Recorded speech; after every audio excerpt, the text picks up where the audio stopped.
Hai minasang, ohayo gozaimasu, konnichiwa, konbanwa. Masih bersama saya di Happy Prasetyo di sini. Alhamdulillah ya, masih diberikan kesehatan. Semoga minasang juga demikian.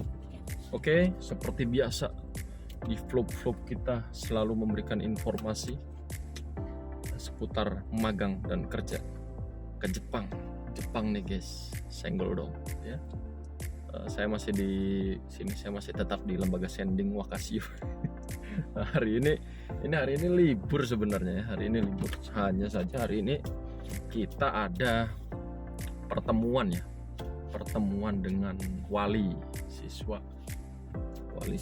yang mau pendaftaran mengenai program magang dan kerja. Nah, hanya saja memang saya ini selalu ya sebagai lembaga sending itu punya kewajiban lah untuk memberikan informasi gitu ya. Jadi bukan hanya sama siswa tapi pihak orang tua juga harus tahu itu hari ini.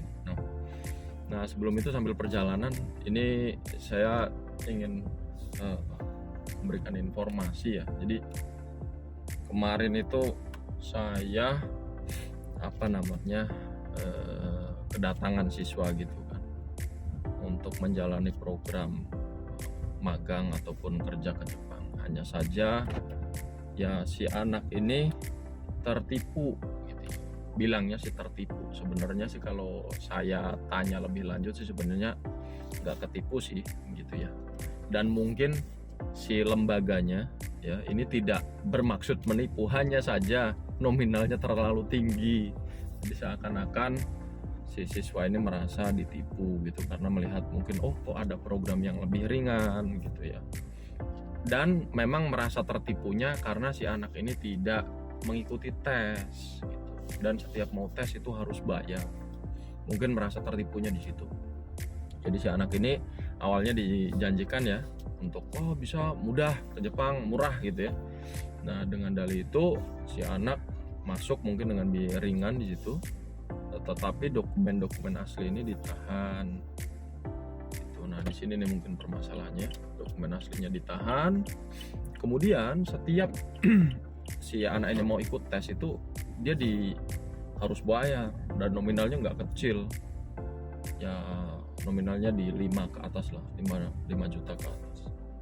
Nah, harus bayar sekian. Kemudian si anak ini yang tidak mampu gitu ya kan, mungkin dia merasa nggak mampu, berat, dia mau udah saya mau cari kerja dulu, cari modal gitu. Ketika diminta berkas aslinya ini tidak diberikan gitu, dan harus harus membayar gitu ya, semacam bukan nebus sih mungkin. Nah, ini kan kamu belum bayar totalnya sekian dihitung. Nah, si peserta ini harus bayar. Nah, seperti itu. Kemarin dari temennya yang udah berangkat, siswa kita dapat informasi, nah iseng-iseng mungkin nanya ke sini gitu. Habis itu kondisinya demikian. Nah, kalau saya sih saran sih pada teman-teman ya, pada teman-teman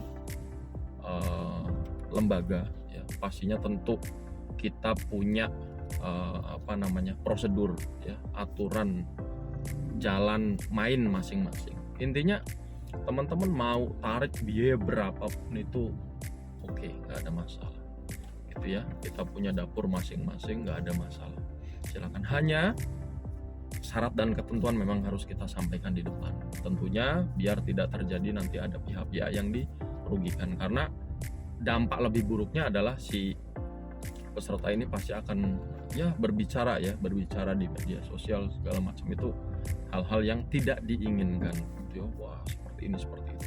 Jadi, dan harapan saya juga tidak memberikan janji-janji manis sih. Berikan aja angin neraka sih sebenarnya, bukan angin surga. Karena peserta magang itu pada dasarnya berangkat ke sana itu kita akan dikerjain oleh pihak perusahaan yang membantu ya kegiatan di satu perusahaan agar perusahaan itu tetap bisa berjalan seperti itu. Jadi di Jepang itu enak ya, pas enak ya, gajinya besar ya, jelas. Nggak kayak di Indonesia kan, gajinya memang beda di sana ya. Sini misalnya UMR-nya 2 juta 3 juta, di sana kan mungkin 10 juta 15 juta ya, belum dengan lembur juga bisa lebih banyak dari itu. Seperti itu. Jadi lebih berikan pemahaman mereka terhadap apa yang mereka akan kerjakan nanti di sana. Nah, di sana kan berat ya, apalagi anak-anak Gempa seperti itu.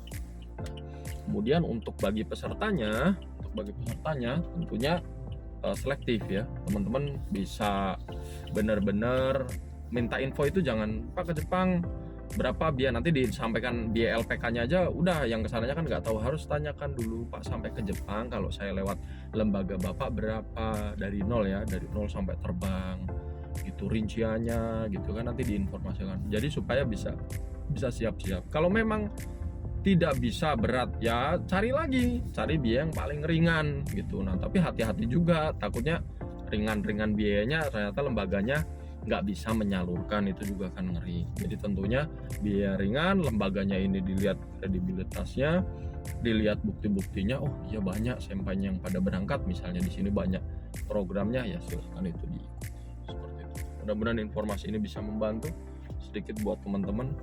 Diberikan kesehatan selalu, kelancaran, salam magang, salam kerja ke Jepang.